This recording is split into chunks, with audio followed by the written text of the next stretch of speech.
everyone, this is Frank, and today I'm going to show you this really cool DFIR tool called Velociraptor. ACME Corporation, a trusted partner with your company, has informed the cybersecurity staff that they have confirmed a severe compromise. They have traced the initial compromise to an image file called abstract. It would be best if you determined the scope of the intrusion. Let's say that you have a file that you know is malware or suspected in an intrusion. You can hunt for this file throughout your entire network with the Velociraptor framework.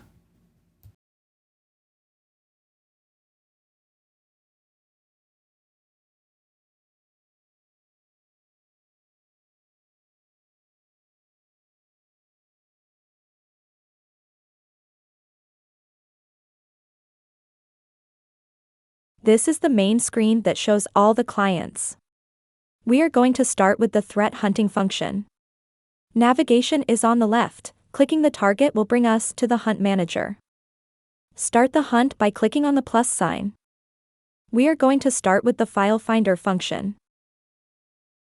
We can adjust our search by looking for everything, clients marked with a label, or operating system. We can also exclude clients by label. Now select which artifact you want to hunt for. In this example, we will hunt for a file across the enterprise.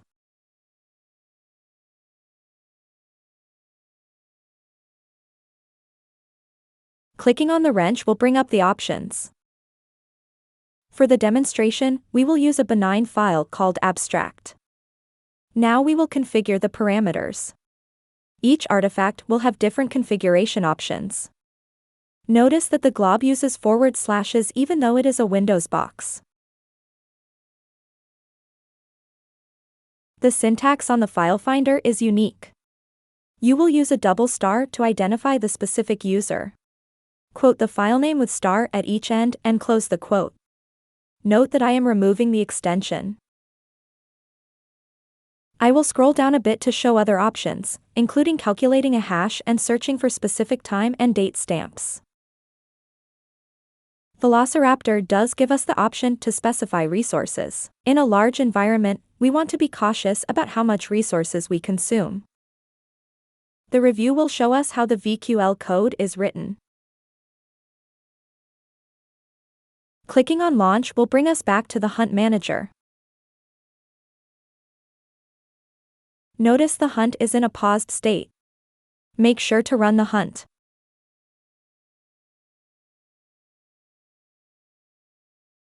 You can see the progress of the hunt in the results window.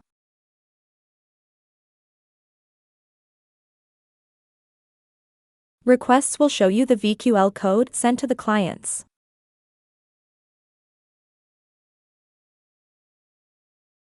Clients will show you which clients were part of the hunt.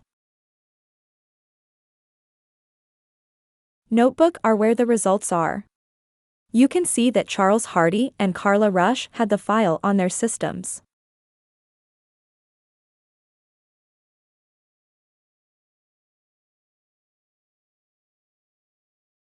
There are a lot of results in this search. We can review the results by looking at the JSON, exporting it as a CSV file, or filtering the results. If we filter the results, it is a simple drop-down menu. Notice that while it says regex, it is not your typical syntax. We can use letters and wildcards to filter the results.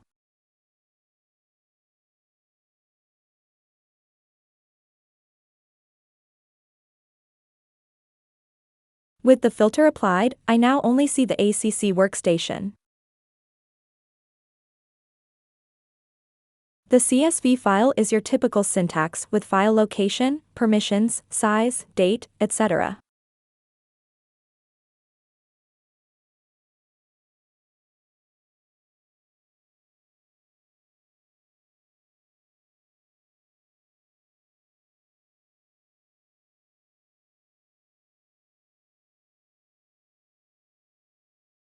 Now let's look at the virtual file system. This function allows you to look at the NTFS and Windows registry of the target system.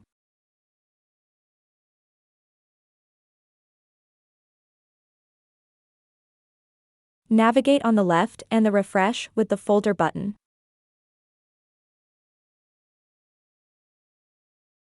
There is a recursive refresh button. Use this at the lower levels, otherwise it may take a while for it to finish populating.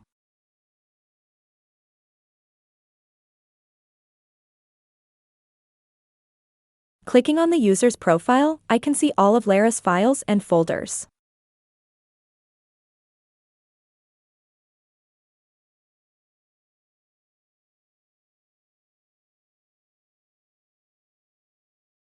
Choosing a file, I can collect it from the client. This will also produce a hash of the file.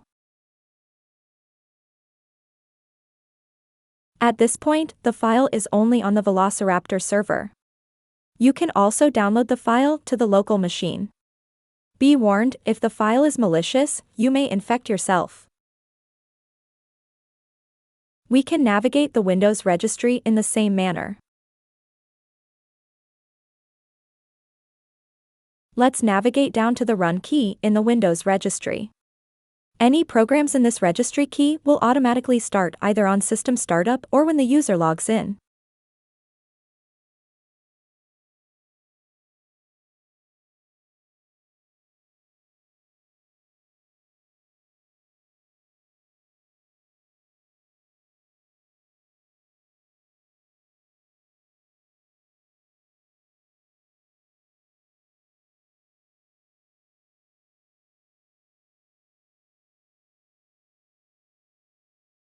As you can see, the registry key is empty. This means that no programs will start when the user logs in.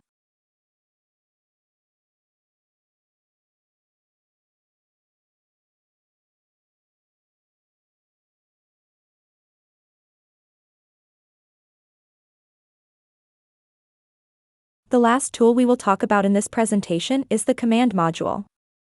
It allows you to run PowerShell and Windows CLI commands on a targeted host.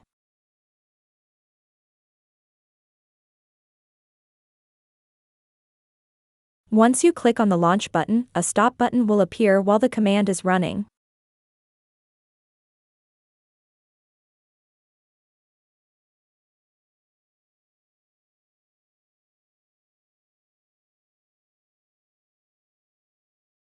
In this video, we demonstrated 3 modules.